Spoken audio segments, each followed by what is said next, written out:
एक, चंद्रमा और स्त्री ऊर्जा का संबंध। हिंदू और वैदिक परंपरा में चंद्रमा को मन, भावना और जल तत्व का प्रतीक माना गया है। वहीं स्त्री को शीतलता, संवेदनशीलता और सृजन शक्ति की मूर्ति माना गया है। इसलिए कहा गया, चंद्रमा मनसो जातः, मन का स्वामी चंद्र है। और स्त्रियों का मन स्वभाव से चंद्रवत होता है, कोमल, बदलता हुआ, भावनात्मक और आकर्षक। बाल और चंद्र ऊर्जा। प्राचीन आर्ष मुनियों ने माना कि बाल शरीर की ऊर्जा, प्राण को संभालते हैं।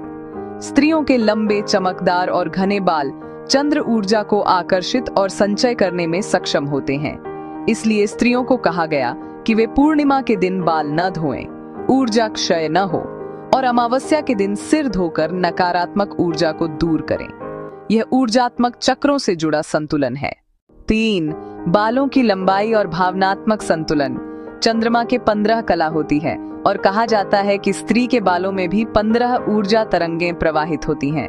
जब बाल खुले होते हैं, वे वातावरण से ऊर्जा ग्रहण करते हैं। जब बाल गूंथे या बांधे जाते हैं, वे भीतर की ऊर्जा को स्थिर रखते हैं। इसलिए योगिनी या साध्वी बालों को जूड़े में बांधती हैं, आंतरिक ऊर्जा स्थिर करने के लिए। वहीं रासलीला या नृत्य के समय खुले बाल स्त्री शक्ति का प्रस्फुटन दर्शाते हैं। 4, चंद्रमा के चरण और स्त्री का जैविक चक्र।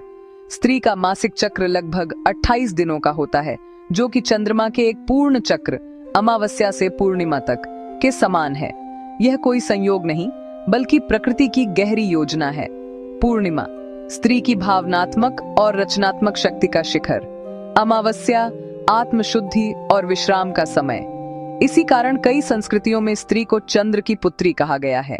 5, वैज्ञानिक दृष्टिकोण। आधुनिक दृष्टि से देखें तो बालों के माध्यम से स्थैतिक ऊर्जा, ताप और प्रकाश का आदान प्रदान होता है। चंद्रमा की रोशनी, विशेषकर पूर्णिमा की रात, मेलाटोनिन और सेरोटोनिन हार्मोन को संतुलित करती है, जो भावनाओं और नींद से जुड़ा है।